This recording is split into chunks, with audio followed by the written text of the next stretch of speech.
Hello, and welcome back to OllivAmber's Wands, a study of wands in the wizarding world. I'm Amber, and today's episode is about the other half of Greta Forge's wands. But first, we did it! You amazing people have boosted this channel to its first 100 subscribers. Thank you, I am blown away, I'm so grateful, and I can't thank you enough. I went into this knowing that it was such a niche part of the wizarding world. I didn't expect so much feedback or interest in it, and truthfully I do it because I enjoy it and it brings some love and lumos into my everyday life. So it really blows me away that I've gotten such support on this. I can't thank you enough.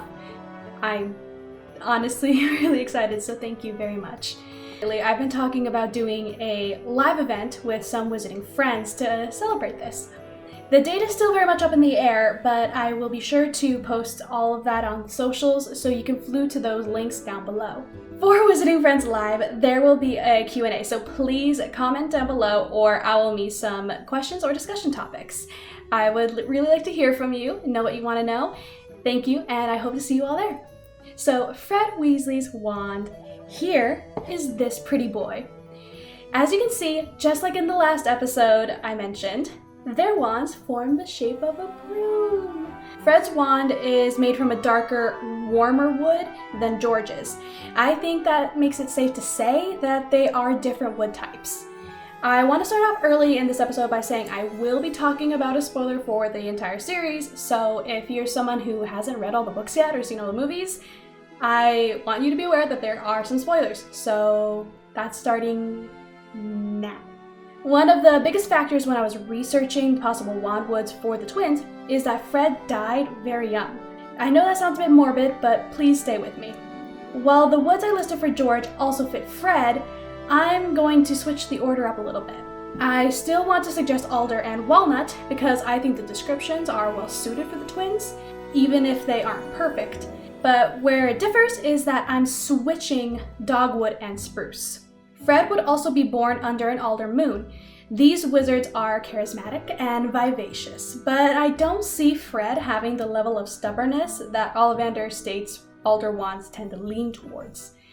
Walnut is an inventor's wand to be sure, but due to some of the prominent owners of walnut wands, they have a reputation for being vicious and sometimes cruel.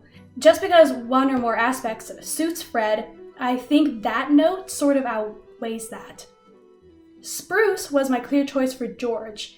It does match well with Fred too, as it's flamboyant, comical, and some could say a bit extra.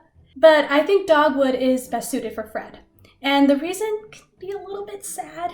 See, I picked spruce because when I looked into the culturally significant meaning behind it, spruce was most commonly related to the birth of Jesus Christ, so it represents birth and life. When I was researching dogwood though, it is thought to be the type of wood that the crucifix was made from, since dogwood is common to the area and notably very strong. Therefore, dogwood represents the death of Christ. We know that the author loves to have religious allegory hinted at within the books, so as sad and morbid as it is, I don't think it's a far-fetched idea. I really think spruce is for George, the surviving twin, and dogwood is for Fred, the one that was lost in the war. This isn't the only point that I have to support dogwood though, I promise. OllivAmber calls dogwood one of his personal favorites. A dogwood wand finding its perfect match is entertaining, unique, and often quite funny. OllivAmber describes them as quirky, mischievous, and playful, so they want an owner that is equally exciting and fun. The magic that these wands produce is dazzling, whimsical, and has a tendency towards noisiness, so they tend to dislike nonverbal spells, which I thought was kind of fun. These wands aren't entirely all fun and games though, they can conjure some serious magical strength. When matched with a clever and innovative owner, they can be quite elaborate. This wood is used in landscaping because it's quite pretty. The flowers are cute and range from white to various shades of pinks and reds. Their beautiful flowers are actually a sign that it's time to plant that year's crops for the season. Thought that was cool. Due to its background within Christianity, it is often displayed and referenced around Easter, which is only a few weeks after the twins' birthday. While this connects it even more with death, it also shows faith, strength, and revival. In summary, I think dogwood is a good match for Fred, just as spruce is a match for George. But just because I think that the wood types are different doesn't mean the color has to be. As I mentioned in the last episode, I think that Fred and George's wands are brothers just like they are. I realized that my wording wasn't too great last time when I tried to say that, so I'm going to clarify. I believe Fred and George's wands are brothers, but in the way that Harry and Voldemort's are. Harry and Voldemort's wand cores are two separate feathers taken from the same phoenix. So I think Fred and George's wands are both dragon heartstrings taken from the same dragon.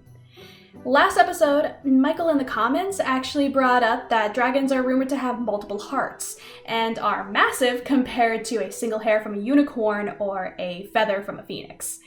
So it's easy to assume dragon heartstring wands have multiple sibling wands all originating from the same singular dragon. I think that makes a lot more sense than the wands having been individual heartstrings from two separate dragons that happen to be brothers. While the similarities would definitely be there, the bending over backwards to make ends meet is just a little too much work. So that's my conclusion for the Weasley twins. These wands quickly became some of my favorites in terms of design, and as I fell into researching, I fell in love with them too. I also adore the twins and love Oliver and James Phelps and how they portrayed them. I really liked hearing how similar they were to Fred and George in their bits on the reunion. Now here's the part where you tell me what you think. Do these woods fit them? Do you agree or disagree about the core? And most importantly, what is your favorite item from Weasley's Wizard Wheezes? I think I like the Peruvian Instant Darkness powder because who doesn't love a dramatic exit? Please, please, please don't forget to keep watch on the socials for dates and times for Wizarding Friends Live. And please owl me any questions or discussions or anything really. I really hope to see you there. Endless love and thank yous to the subscribers who made my New Year's and Christmas wish come true. Thank you so much. Send some love and Lumos to our editor and producer, Cory. His social links will be in the description down below. We have been talking about that special plan, and now that the goal has definitely been reached officially. So thank you for getting me this far, friend. Really, thank you. And thank you for listening to me ramble every episode, everyone. Don't forget to like, comment, and subscribe, and share with your wizarding loved ones. Have a wonderful rest of your day. Thank you again, and bye.